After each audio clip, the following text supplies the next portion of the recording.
अस्सलाम वालेकुम। अच्छा, बहुत सारे लोग अमूमन एक ही क्वेश्चन करते हैं कि हमें ना कंपैरेटिवली बताया जाए कि फाइलर होने के हमें क्या बेनिफिट मिलेंगे as compare to non filer. तो हमने इस सिलसिले में एक सीरीज़ का आगाज़ किया है जिसमें मैं बहुत सारी चीज़ें बता रहा हूँ आपको कि फ़ाइलर होने का कंपैरेटिवली एनालिसिस किया जाता है और बताया जाता है आपको कि आप कैसे फाइलर हो के अपनी रकम जो है वो महफूज रख सकते हैं, सेव कर सकते हैं। तो कल हमने देखा था सेक्शन 231 बी। हमने इसको 4 हिस्सों में डिवाइड किया था और हमने इसका पार्ट फर्स्ट कल देखा था जिसमें सेक्शन 1 था, 3 था, सॉरी सब सेक्शन 1 था, 3 और 4 था। आज हम इसके सब सेक्शन 1A को देखेंगे जो कि लीजिंग के बारे में है।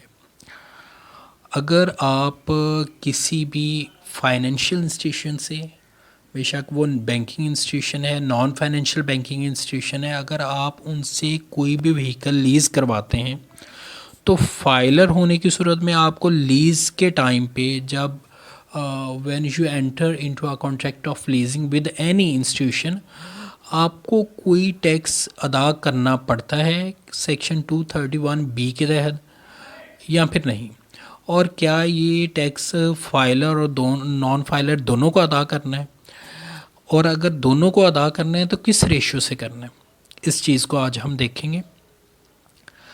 तो इसे स्टडी कर लेते हैं, देख लेते हैं इसे।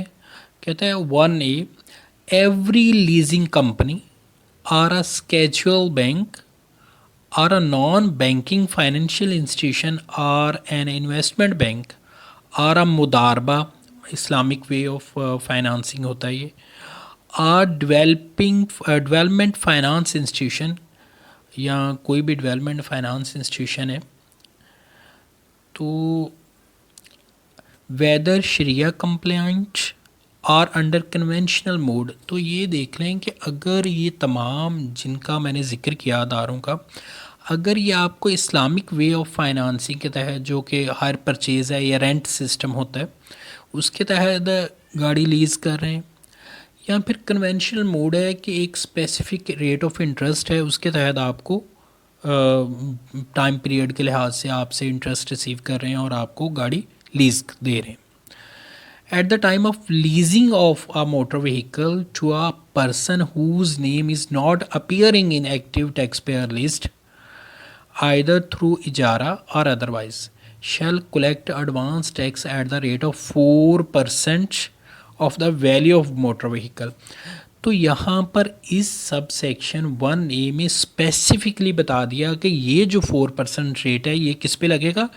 The person whose name is not appearing in active tax payer list means आम जुबान में हम कह सकते हैं कि ऐसा शख्स जो नॉन फाइलर है सिर्फ उसे ये 4% अदा करना है। और किस वैल्यू का करना है? Value of motor vehicle. जितने की गाड़ी अगर 30 लाख की 40 लाख की है तो उसका 4% उसे अदा करना पड़ेगा, जबकि ये फाइलर को अदा नहीं करना पड़ेगा। अब आपके जहन में क्वेश्चन आएगा कि फाइलर को भी अदा करना पड़ना हो चाहिए, उसकी भी रजिस्ट्रेशन। भाई जब उसकी रजिस्ट्रेशन उसने करवानी है ऑन कैश या बुकिंग पे या वो तो हमने कल देखा था उसे कि जब वो रजिस्ट्रेशन करवाएगा अपने नाम पे तब जाके उसे टैक्स अदा करना पड़ेगा, और अगर वो नॉन फाइलर है तो 200% इंक्रीज़ हो जाएगा।